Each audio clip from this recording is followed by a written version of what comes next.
Arium.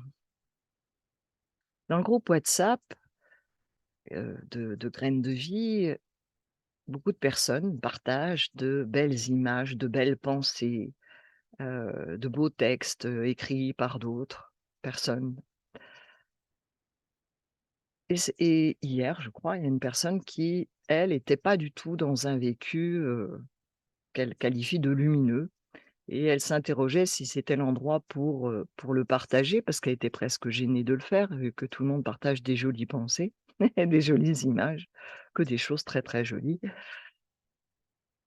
Alors je lui ai répondu, hein, pour, un autre aspect de ses questionnements, et ce premier questionnement, bah, j'ai envie de revenir dessus à travers cette vidéo. Et ce questionnement, en fait, il est sain. Il est sain, il est naturel, et il nous invite à voir, mais est-ce que, par exemple, dans un groupe WhatsApp qui va être lié à, on va dire, à l'éveil, est-ce que dans ce groupe, je ne vais partager que l'idéal que je peux avoir de ce qu'est l'éveil ou de ce qu'est la vie? Ou est-ce que c'est justement le moment de partager ce que je vis, qui n'a rien d'idéal, mais par contre qui est, ma réalité de l'instant? Et bien évidemment, je vous invite plus à partager sur votre réalité, celle que vous expérimentez, même si cette réalité est relative, est votre réalité de l'instant. C'est à partir de là que vous allez pouvoir, vous ouvrir. C'est-à-dire qu'en fait, la conscience qui va être votre conscience identifiée, identifiée à une problématique, identifiée à une croyance, qu'on va dire limitante ou qu'on va dire sombre par rapport aux pensées lumineuses. Mais là est votre réalité. De beaux textes écrits par d'autres peuvent être inspirants, peuvent peut-être vous aider à aller mieux dans des moments où vous vous sentez complètement sombré, être au fond de la piscine, vous noyer, mais ça n'est pas votre réalité. Et l'invitation est d'être ici maintenant, dans votre réalité, pas dans un rêve de vous-même, pas dans un idéal de ce que vous pourriez être selon vous, en étant, éveillé, ce que vous êtes déjà, mais pas dans une notion personnelle. Et donc l'invitation, hein, ce que j'ai partagé sur WhatsApp rapidement et ce que j'ai envie de vous partager aujourd'hui, c'est que chacun, chacune là qui, regardez cette capsule, est-ce que votre vision de la vie divine n'est toujours reliée qu'à la lumière? La lumière, la vibration, la paix, l'amour. Avec cette croyance que dès lors qu'on ne regarde que le côté lumineux, on va dire que c'est la non-dualité. Donc je vous laisse, cheminer là-dedans, hein. Vraiment vous poser la question. Est-ce que, par exemple, dans ce groupe WhatsApp ou d'autres groupes, si vous faites partie d'autres groupes, sur Facebook ou ailleurs, liés à un thème, de la vie divine, de la vie même spirituelle ou du développement personnel ou de l'éveil, ce qui est le cas de ce groupe. Est-ce que du coup, l'être qui va partager, quelque part, s'interdit de partager là où il en est, surtout lorsque c'est pas du tout lumineux, quoi. Ça n'est pas, tous les fantasmes, toutes les projections.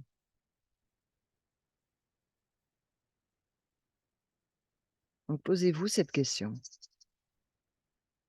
Parce qu'effectivement, mmh, l'être qui va avoir cette croyance-là, que la vie divine, ce que je qualifie la vie divine, c'est n'être que lumière, n'être qu'un petit être lumineux, plein d'amour, plein de bienveillance, plein de douceur en permanence, qui ne connaît plus la colère, le non-amour, l'intolérance, le jugement. Ben ça, c'est ne regarder que un côté d'une pièce. parce que tout ce que je viens de vous citer, tout ce dont je viens de vous parler a son pendant, a son opposé et c'est normal. Nous sommes dans la manifestation. La manifestation est duelle. Alors je sais que bon nombre de personnes disent que c'est que ce plan-ci, que sur terre et qu'après il y a pas de dualité, mais n'importe quel plan aura toujours son complémentaire opposé et jusqu'à l'œuvre primordiale cosmique dont je vous parle régulièrement, qui est, heu, le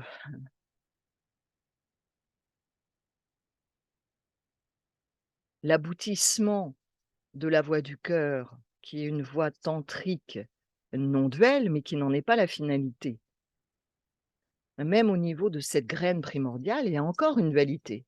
Parce qu'il y a cette graine primordiale, même lorsque Shiva Shakti sont unifiés, qu'il y a plus de notion de Shiva Shakti et qu'il n'est que la graine, mais cette graine primordiale, que nous connaissons comme étant, Om, une fois que la graine a éclaté. Et Om, c'est le Bija mantra, le Pavana mantra en Inde, qui, hem, qui est un rugissement au départ, hein. C'est ce qu'on va appeler, Rudra, c'est Shiva rugissant. Et ces vibrations de ce rugissement vont se condenser et donner naissance, à toute manifestation. Mais si nous remontons ce cours, de la vie en marche arrière comme le Khépri en Égypte, hein, ce scarabée ailé Khépri, que je traduis par le cheminant, jusqu'à revenir à cet œuf primordial, celui symbolisé par l'union des jumeaux cosmiques. Et tant qu'il y a encore les jumeaux, il y a encore 2. Même si vous êtes dans l'œuf primordial, si vous êtes encore 2, s'il y a encore une notion de yin et de yang, de Shiva Shakti, il y a encore déjà la scission. Donc inévitablement, il va y avoir ce mouvement de d'expansion de la vie, de la Shakti primordiale de la vie, qui est d'une puissance incroyable et donc il y aura à nouveau manifestation. Donc l'invitation est de revenir en cet œuf avant même qu'il y ait cette scission au sein de l'œuf. Mais même dans cet œuf primordial, il y a quand même la dualité. Il y a l'œuf et cet océan infini dans lequel baigne, cet œuf, d'où est issu cet œuf et cet océan, hein, que les Égyptiens vont nommer le Noun, qu'actuellement on nomme, je ne sais plus comment on l'appellent les physiciens quantiques, hein, mais c'est beaucoup utilisé à l'heure actuelle, mais peu importe le nom qu'on lui donne. C'est pas parce qu'on lui donne un nouveau nom, plus moderne, plus actuel, que ça en change le sens, primordial et la fonction, à chaque époque, de nouveaux noms. En Inde, on va l'appeler Maya. C'est ce voile qui est, qu'on va appeler le Noun en Égypte, un océan infini d'où toute chose émane et où toute chose retourne. Et c'est ça le véritable éveil, c'est la percée de ce voile de la manifestation de Maya, qu'on va appeler aussi Maya comme étant Dieu. Et c'est cela le véritable éveil. C'est pas juste l'éveil de passer du personnel au non personnel. Parce qu'au niveau de cette œuvre primordiale, on est dans le non personnel, on est dans le cosmique. Là, c'est plus une histoire de petit bonhomme, petite bonne femme. Bon, je suis allée bien loin là, hein, vraiment toujours attirée par, par Maya, la percée du voile de Maya. Mais je vais revenir au sujet d'aujourd'hui, qui m'amène à vous partager, qui est que la dualité, elle est toujours là. Et lorsque je parle de se surincarner, de commencer par se surincarner, c'est d'accepter d'aller voir toutes les facettes de l'être qui, bah, au départ, est identifié. Alors c'est là où on passe du cheminement, du développement personnel à la vie divine. Parce qu'au départ, dans le développement personnel,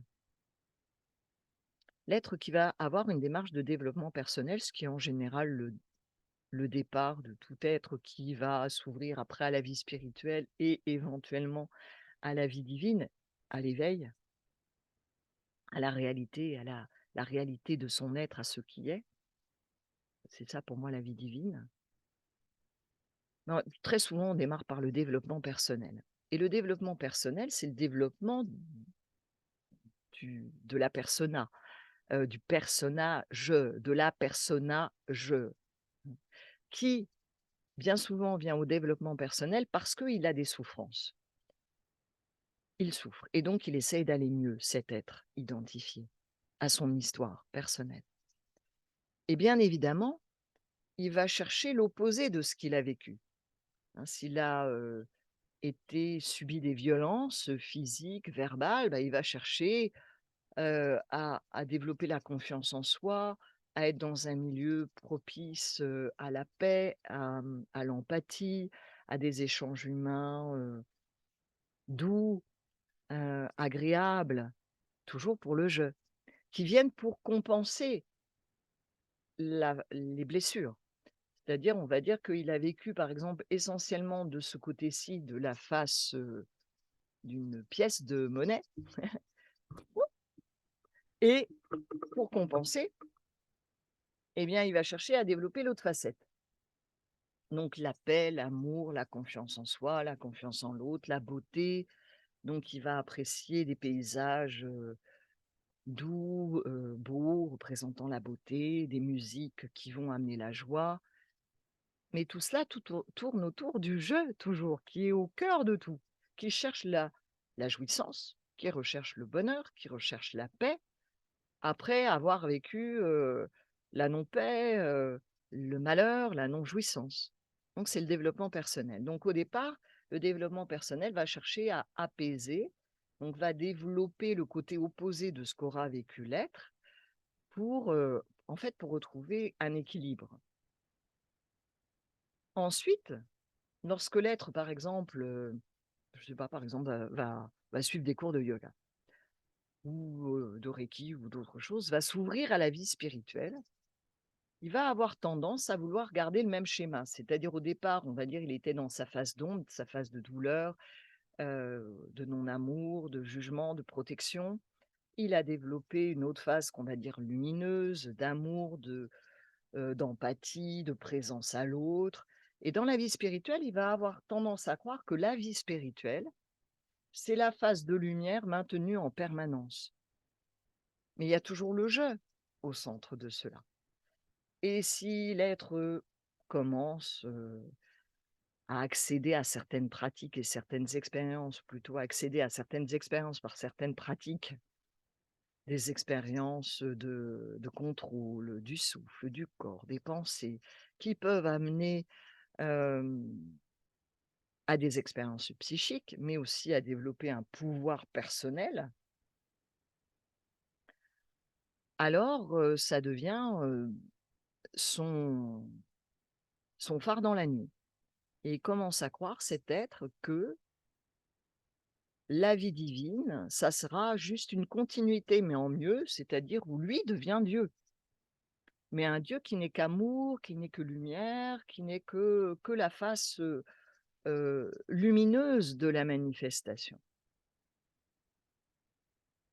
Alors dans la vision égyptienne, je parle souvent de se surincarner parce que alors c'est tout l'opposé. C'est-à-dire que pour le développement personnel, c'est le développement personnel. Ça a rien à voir avec la voie, égyptienne, même si on peut retrouver, hein, le développement personnel dans tout enseignement, dans toute voie. En tout cas, ce n'est pas, ce que je vous partage de l'enseignement de vie. Ce que je vous partage, c'est vraiment la voie du cœur. Et on commence par se surincarner. Ça veut dire quoi? Ça veut dire que dès l'instant où l'être aura déjà fait un certain travail sur lui de développement personnel, alors ça peut être à travers une psychothérapie, ça peut être à travers, du yoga, à travers la méditation, à travers plein de moyens. Il existe plein de moyens ou le chamanisme, qui est très à la mode. Se surincarner, c'est réintégrer les 2 facettes d'ombre et de lumière en nous. C'est ne pas donner la primauté à la lumière par rapport à l'ombre. Or les êtres, il y a aussi des êtres épris d'ombre, hein, qui vont, être des satanistes, se vouer à Satan, alors eux, ils donneront la primauté à l'ombre par rapport à la lumière. Mais la vie divine vous invite à voir, hein, c'est cette claire vision, cet œil d'Horus. Alors à voir au départ, on va dire avec, hem, l la pinéale, hein, qu'on va dire souvent être le troisième œil, heu, l'épiphyse. Et si, vous regardez, vous trouverez, hein, des photos, des vidéos sur internet, une coupe transversale du cerveau, hein, du cerveau coupé en 2. Vous verrez en son temps centre au niveau de l'épiphyse, la coupe donc de côté va représenter vraiment cet œil d'Horus représenté par les Égyptiens. Ça va vous allez retrouver vraiment la forme de l'œil d'Horus, de cette vision. Donc pendant un certain temps, dans la voie égyptienne, l'invitation est de voir, mais pas de voir avec nos yeux physiques. C'est cette vision. Alors l'épiphyse de la pinéale, vous avez les oreilles, on va dire c'est entre les oreilles au centre du du du cerveau. Donc je vous laisse aller regarder ça si ça vous intéresse, dans des bouquins d'anatomie ou sur YouTube ou où vous voulez. Donc c'est cette vision. L'invitation, c'est de voir, mais de voir autrement que avec les yeux, de la vue, qu'avec votre mental, habituel. C'est de voir avec, la vision, la claire, vision qui au départ, bah, va se situer dans ce qu'on va appeler le troisième œil, qui est relié à la conscience, qui est relié à la conscience. En fait, c'est la vision de la conscience, qui sera différente de la vision du cœur. Mais il est extrêmement difficile d'accéder à la vision du cœur, à la claire vision du cœur, sans être, passé, je dirais, par cette étape, qu'on peut représenter aussi par la lame douce, par un cocon, hein, cette étape entre, la chenille et le papillon. Passer d'une vision mentale à une vision non mentale, qui est la vision de la conscience. Et la vision de la conscience va avoir une vision déjà globale, pas que de la lumière, pas que de l'ombre, mais des 2 à la fois. Hein, j'ai souvent pris cet exemple du verre à moitié vide, à moitié plein. Dans le développement personnel, on essaye plutôt de voir, le bon côté des choses, hein. Ça va être lié beaucoup à, à la vision positive, la pensée positive. Dans la vie divine, on cherche pas la pensée positive, on cherche pas à être quelqu'un d'autre que ce qui est ici maintenant, mais encore faut-il le voir. Et pour le voir, bah, il faut avoir une vision, on va dire, plus élargie. La vision du mental va être beaucoup plus dense, va être très identifiée à ce corps physique, à l'histoire de ce corps, de ce personnage, de ce qu'il a pu vivre, complètement identifier mon histoire, ce qui va renforcer la croyance d'être quelqu'un de séparé du divin, d'avoir son histoire personnelle, d'être à la tête de sa vie, d'être aussi une victime, parfois pour certains. C'est leur rôle, le grand rôle de leur vie. Se surincarner, hein, quand je parle de se surincarner, en tout cas dans la vision égyptienne de la voie tantrique que je vous partage, c'est voir. Voir, comme l'œil d'Horus, voir tel Horus, avec la vision de la conscience. Tout, toutes les facettes, ombre et lumière, sans s'attacher ni à l'ombre, ni à la lumière. Donc ce qui veut dire que partager, par exemple, dans ce groupe WhatsApp, ce que tu vis en l'instant, même si tu vas dire: «Oh là là, c'est Magadou, c'est plutôt de l'ombre», ça n'est ni mieux ni moins bien, ni plus ni moins. que la personne qui va partager, des textes, d'un saint, d'une sainte, de Mahananda Modi ou de je ne sais qui. Dès lors qu'il y a un attachement, dès lors qu'il y a une identification à à se dire: «Mais la vie, ça n'est que lumière, ça n'est qu'amour, ça n'est que bonheur, ça n'est que» alors je sais que certains partagent ainsi et c'est très bien, ça va parler à certains. Mais la voix tantrique égyptienne, non duel, bon sur laquelle je vous ferai une vidéo, prochainement, n'invite pas du tout à cela. Elle invite à voir cet œil d'Horus qui a une vision globale. Comme l'aigle, on a des bus souvent ici, je suis dans la montagne, à 400 et quelques mètres, d'altitude, bah, mes buses, ont une vision beaucoup plus élargie, beaucoup plus vaste que petit bonhomme, petite bonne femme, sur son vélo en train de pédaler dans les Cévennes. C'est ça l'œil d'Horus, c'est cette vision qui va être capable d'être inclusive, pas exclusive. Le développement personnel va être exclusif. Il ne veut que la lumière, que la paix, que l'amour, que le bien-être du personnage. La vie divine, ça n'est pas ça. La vie divine ne cherche absolument pas le bien-être du personnage. On ne cherche pas non plus son mal-être, bien évidemment. Si la vie vous propose des événements, de joie, de plaisir, de bien-être, vivez-les, mais ne soyez pas identifiés à cela.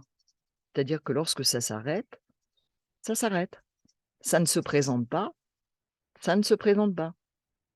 Ça ne veut pas dire que le personnage n'aura pas des préférences, mais soyez libre de vos préférences. C'est l'invitation et surtout, lorsque, hein, comme la personne qui partageait dans le groupe WhatsApp, qui a fait un constat d'un état de mal-être, qu'elle juge, non lumineux, hein, pour reprendre ses termes et le constat c'était, mais même des beaux textes, bien écrits, ça ne m'aide pas à lâcher le jeu, ça n'aide pas le relâchement du jeu. Ce constat, qui qui le fait? C'est ça qui est intéressant. Une fois que vous ouvrez à tout, vous n'êtes pas sélectif, vous faites pas tri sélectif en disant: «Non, ça n'est pas bien, ce sentiment-là, il le faut pas, faut jamais éprouver de peur, faut être toujours dans la joie, dans l'amour». Franchement, aucun personnage ne sera jamais dans la joie, dans l'amour permanente. C'est impossible. Impossible et c'est pas l'objectif. L'objectif, c'est pas le but, c'est de réaliser quelle est la nature de ce «je» qui croit cela. J'ai cette croyance. J'ai la croyance, par exemple, comme tu nous le partageais, je n'arrive pas à relâcher. C'est pas juste s'en tenir au constat: «Ah, j'arrive pas à relâcher. Ah, j'y arrive pas». Donc ça y est, je tombe en victime, c'est terrible, j'y arrive pas, l'histoire de ma vie, nanani, je me perds. Ça, je l'ai entendu je ne sais combien de fois. Bon, je vous referai une vidéo sur ça aussi, sur «je me perds», parce qu'en fait, quand vous vous perdez, c'est l'instant où à nouveau vous êtes. Sauf que quand vous réalisez: «Je me suis perdu», vous êtes plus attaché au passé, «je me suis perdu», qu'à l'instant, ici, maintenant, où en fait vous êtes. Et du coup, vous vous reperdez. Mais un quart de seconde suffit, hein, instantanément, vous vous perdez. C'est très, très rapide. Donc on s'en tient pas au constat, on voit, vous voyez, l'émotion, la pensée, la sensation, quelle que soit la forme que cela prenne en l'instant, ici, maintenant, votre réalité relative à vous, petit jeu identifié. Il y a pas de problème, puisque c'est à partir de là que vous pouvez vous ouvrir. C'est pas à partir de ce qu'ont vécu des saints, de ce qu'ont dit d'autres personnes, de ce que moi je peux vous partager que vous allez pouvoir, être. C'est à partir de votre réalité relative, de ce qui se vit ici maintenant. Ici maintenant, pas le ici maintenant d'il y a 2 minutes, pas le ici maintenant avant que ne démarre cette, vidéo pour vous. ici, maintenant, être disponible, voir ce qui se vit et si c'est une pensée sombre, le voir et si c'est une pensée lumineuse d'amour, le voir. Ça n'est pas plus juste la pensée d'amour, la pensée lumineuse que, la pensée sombre, la pensée de non-amour, parce que tout cela est relié à un «je» ego qui a des expériences et chaque fois que vous valorisez ces expériences, que vous les validez d'une manière ou d'une autre, eh bien, vous ne faites que renforcer le «je», vous ne faites que renforcer le mental. Vous lui validez sa puissance, hein. Pendant le confinement, j'avais tourné plusieurs vidéos, «Décoronne-toi», hein. Cette couronne égotique avec le coronavirus, la couronne, hein, avec ses pics, la couronne de l'ego. Pour moi, il y a une fleur qui représente bien l'ego, c'est la rose. Magnifique, belle, qui sent bon, mais alors qu'elle a des sacrées épines. Décoronne-toi, c'est l'invitation. Toujours maintenant, enlève la est-ce que tu veux garder comme maître, être l'esclave de ce maître qui va te fermer l'accès au divin? Ce maître égo, ce «je». Donc comment faire? Comment faire? Vois la vision, la clair-vision de l'œil d'Horus. Déjà donc de la pinéale. De s'ouvrir à une autre vision, inclusive, pas exclusive. Le développement personnel exclusif, il ne veut qu'une facette, une facette de lumière, une facette de bien-être. La vie divine est inclusive, tout, elle prend tout. Elle fait pas de tri sélectif, mais elle prend tout pour voir que ce qu'elle est n'est ni l'un ni l'autre, n'est ni l'ombre ni la lumière, puisque je peux voir aussi bien l'ombre que la lumière en moi. Commençons par soi-même, hein. Je me souviens que tout le monde aime mieux regarder l'ombre chez l'autre que chez soi, mais l'invitation justement, c'est d'aller voir et c'est justement dans votre réalité relative, lorsque ce qu'on va appeler l'ombre, des pensées négatives qui sont pas comme il faut dans, la vie spirituelle et encore moins dans la vie divine, de voir, de voir pour réaliser que vous n'êtes pas cela. Vous n'êtes pas ces histoires-là. Vous n'êtes pas cela, ni ombre, ni lumière. Et pourtant, tout cela va se manifester à travers ce corps. Mais du coup, en essayant plus de freiner ce qu'on va juger comme étant l'ombre des sentiments qu'il faut pas avoir parce qu'il y en a qui témoignent que tout n'est qu'amour. OK, très bien. Mais vous, occupez-vous de vous. Est-ce que c'est ce que vous vivez, vous? Et en se menant un combat, hein: «Oh, je veux pas de ce sentiment en moi. Ah, je me perds. Oh, je suis pas assez bien. Oh là là, un jour peut-être que j'y arriverai». Non, voyons, qu'est-ce qui se passe? Qu'est-ce que c'est que ces croyances? Et à qui ça arrive? Qui croit cela? Qui est ce «je» qui croit cela? Et en les voyant, alors ça demande en général du temps, hein. Je sais bien, on est dans une période où on se dit: «Oh, c'est fantastique, je découvre la non-dualité, ça y est, tout est cela». Mais ça peut être encore une illusion, d'éveil, mais ça, c'est le temps humain qui permet de savoir véritablement, où nous en sommes et quand on se leurre, ne vous en faites pas, la vie, elle amène les initiations idéales pour atterrir. Parce que c'est justement dans cette densité-ci et dans notre ombre, à partir de l'ombre, que la vision va clair-vision devient possible, parce qu'on n'est plus en train de fuir toute une partie de nous-mêmes. Lorsque cela devient inclusif, on n'est plus en combat avec nous-mêmes. On n'est plus en quête que d'amour, que de paix, que de lumière. Et c'est vrai que dans le tantrisme, j'ai fait pratiquer à un certain aux personnes, hein, qui étaient dans le dernier présentiel. On a fait au niveau, du yoga, une petite pratique de méditation, non méditative pour expérimenter à un moment l'état de paix, y compris dans la douleur du corps physique. Et c'est beaucoup plus parlant, la paix véritable, qui est toujours là, mais qui est pas la paix du personnage. Parce que le personnage, quand il a mal, si vous vous tapez, je me tape, mais tapez-vous fort ou vous vous pincez fort, ça fait mal.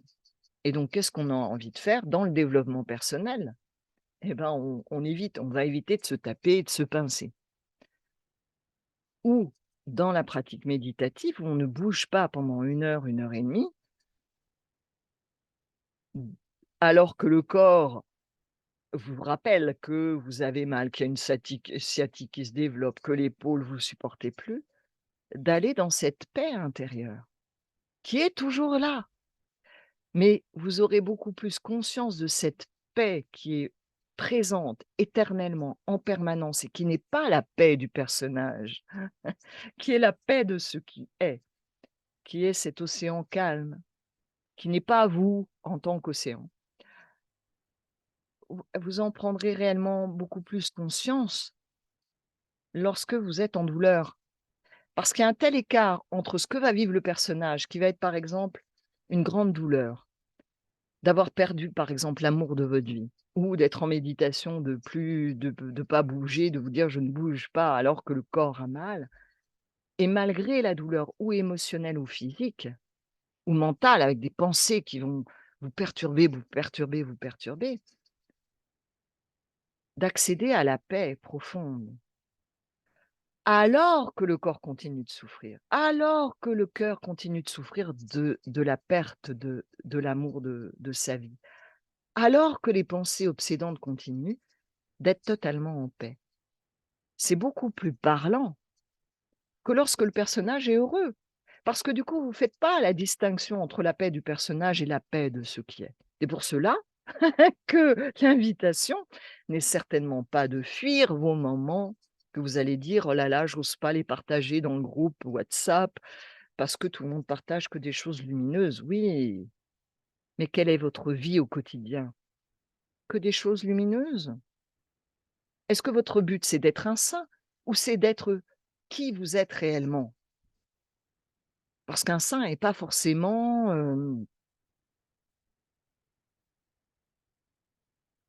éveillé. Alors après, c'est des définitions de l'éveil, hein, mais la définition de l'éveil, c'est le saint va être passé, on va dire, du personnel au non personnel. Mais l'éveil dont je parle, c'est vraiment cette percée du voile de Maya. C'est avant le un, avant le zéro. Voilà. Tu vois donc ton partage sur WhatsApp où tu étais là: «Oh j'ose pas», est au contraire beaucoup plus riche en échange, en possibilité d'être percuté. Parce que si votre tête, elle est en train de tout comprendre, de prendre des notes, de tout bien comprendre, ben, voilà, c'est une vidéo en plus, un nouveau message en plus et puis dans 2 jours, la situation se représentera et vous serez encore dans le même questionnement, dans les mêmes doutes, dans les mêmes croyances. Alors que si vous acceptez d'être percuté, de rien comprendre, d'être touché, qu'un d'un seul coup, il y ait il y a un «Ah!»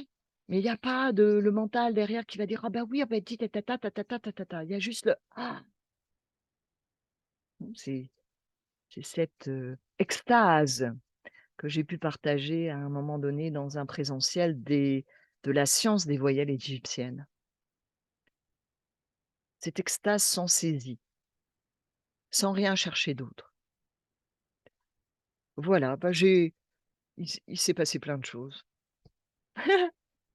J'espère que cela t'éclairera et puis peut vous éclairer vous tous, toutes, qui avez pris le temps peut-être d'écouter jusqu'au bout ce partage.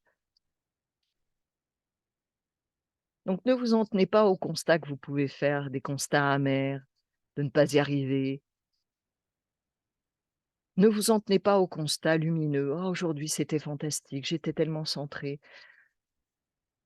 Voyez une vision inclusive, totale. Voyez ce qui est et qui vous êtes. Ni la lumière ni l'ombre. Tout cela se manifeste de manière, alternée, comme le souffle qui alterne, vous inspirez, vous expirez et puis entre, il y a ces états de non-souffle, ces suspens de souffle et tout ce qui sous-tend cela justement va s'exprimer à travers ce suspens de souffle qui sont comme la porte, mais qui expriment que l'inspire et l'expire se manifestent dans cet état sans souffle. Voilà, je m'arrête là pour aujourd'hui. Hariom Tatsat, Hariom.